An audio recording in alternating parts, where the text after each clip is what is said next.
La intrusa. Jorge Luis Borges. 2 Reyes 1:26. Dicen, lo cual es improbable, que la historia fue referida por Eduardo, el menor de los Nelson, en el velorio de Cristián el mayor, que falleció de muerte natural hacia 1890 y tantos en el partido de Morón. Lo cierto es que alguien la oyó de alguien en el decurso de esa larga noche perdida entre mate y mate, y la repitió a Santiago Dabove, por quien la supe. Años después volvieron a contármela en Turdera, donde había acontecido. La segunda versión, algo más prolija, confirmaba en suma la de Santiago, con las pequeñas variaciones y divergencias que son del caso. La escribo ahora porque en ella se cifra, si no me engaño, un breve y trágico cristal de la índole de los orilleros antiguos.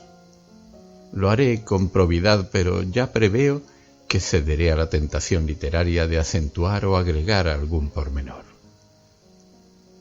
En Turdera los llamaban los Nilsen. El párroco me dijo que su predecesor recordaba, no sin sorpresa, haber visto en la casa de esa gente una gastada Biblia de tapas negras con caracteres góticos. En las últimas páginas entrevió nombres y fechas manuscritas. Era el único libro que había en la casa. La azarosa crónica de los Nilsen, perdida como todo se perderá. El caserón, que ya no existe, era de ladrillo sin revocar. Desde el zaguán se divisaban un patio de baldosa colorada y otro de tierra. Pocos, por lo demás, entraron ahí.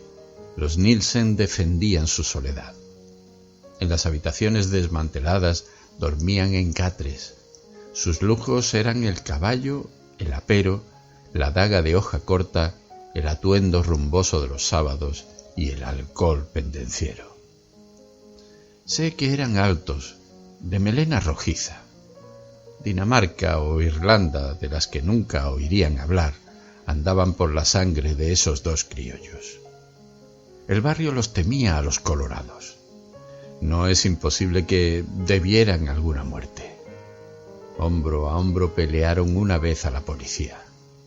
Se dice que el menor tuvo un altercado con Juan Iberra, en el que no llevó la peor parte, lo cual, según los entendidos, es mucho.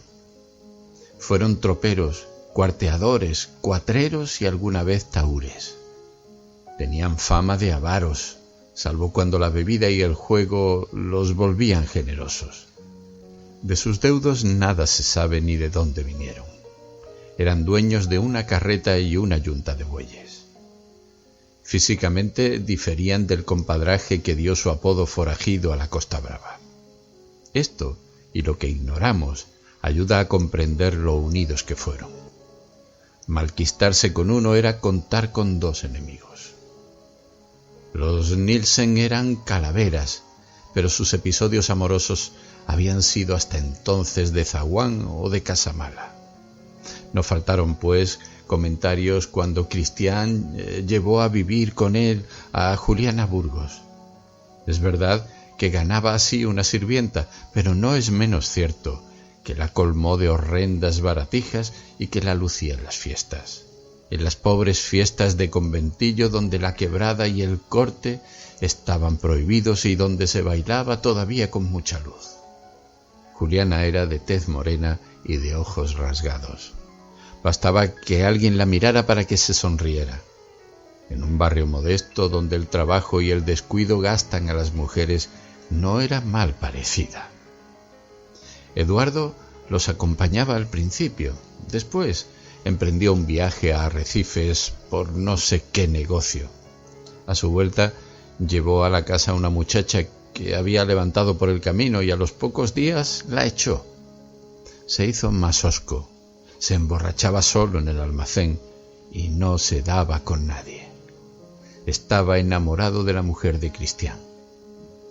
El barrio, que tal vez lo supo antes que él, previó con alevosa alegría la rivalidad latente de los dos hermanos. Una noche, Al volver tarde de la esquina, Eduardo vio el oscuro de Cristián atado al palenque. En el patio, el mayor estaba esperándolo con sus mejores pilchas. La mujer iba y venía con el mate en la mano. Cristián le dijo a Eduardo: «Yo me voy a una farra en lo de Farías. Ahí la tenés a la Juliana. Si la querés, usala». El tono era entre mandón y cordial. Eduardo se quedó un tiempo mirándolo. No sabía qué hacer. Cristián se levantó, se despidió de Eduardo, no de Juliana, que era una cosa, montó a caballo y se fue al trote sin apuro. Desde aquella noche la compartieron. Nadie sabrá los pormenores de esa sórdida unión que ultrajaba las decencias del arrabal. El arreglo anduvo bien por unas semanas, pero no podía durar. Entre ellos, los hermanos no pronunciaban el nombre de Juliana, ni siquiera para llamarla, pero buscaban y encontraban razones para no estar de acuerdo. Discutían la venta de unos cueros, pero lo que discutían era otra cosa. Cristián solía alzar la voz y Eduardo callaba. Sin saberlo, estaban celándose. En el duro suburbio un hombre no decía ni se decía que una mujer pudiera importarle más allá del deseo y la posesión, pero los dos estaban enamorados. Esto de algún modo los humillaba. Una tarde en la plaza de Lomas, Eduardo se cruzó con Juan Iberra, que lo felicitó por ese primor que se había agenciado. Fue entonces, creo, que Eduardo lo injurió. Nadie delante de él iba a hacer burla de Cristián. La mujer atendía a los dos con sumisión bestial, pero no podía ocultar alguna preferencia por el menor, que no había rechazado la participación, pero que no la había dispuesto.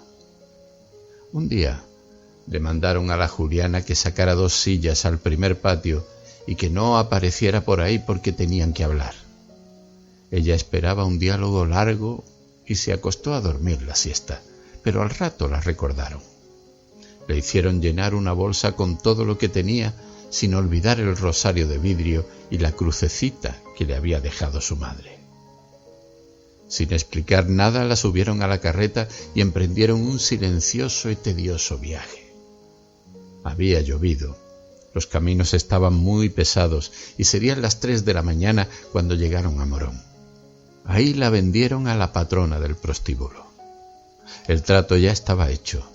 Cristián cobró la suma y la dividió después con el otro. En Turdera, los Nielsen, perdidos hasta entonces en la mañana, que también era una rutina, de aquel monstruoso amor, quisieron reanudar su antigua vida de hombres entre hombres.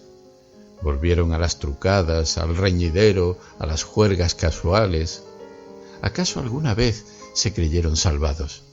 Pero solían incurrir, cada cual por su lado, en injustificadas o harto justificadas ausencias. Poco antes del fin de año, el menor dijo que tenía que hacer en la capital. Cristián se fue a Morón.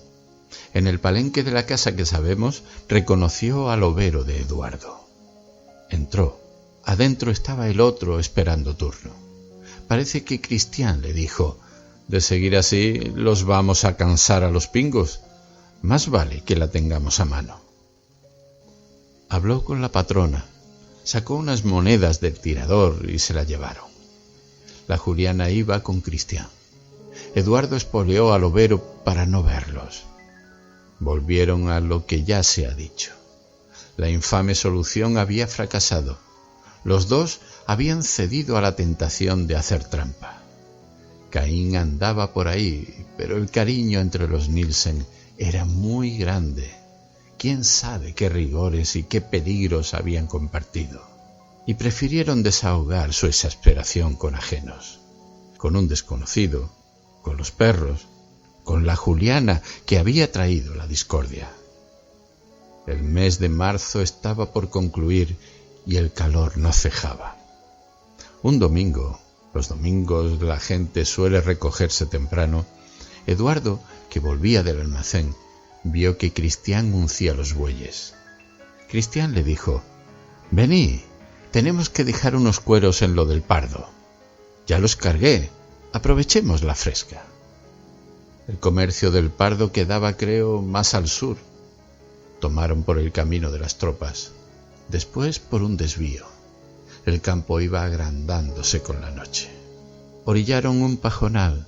Cristián tiró el cigarro que había encendido y dijo sin apuro: «A trabajar, hermano. Después nos ayudarán los caranchos. Hoy la maté. Que se quede aquí con sus pilchas. Ya no hará más perjuicios». Se abrazaron casi llorando. Ahora los ataba otro vínculo, la mujer tristemente sacrificada y la obligación de olvidarla.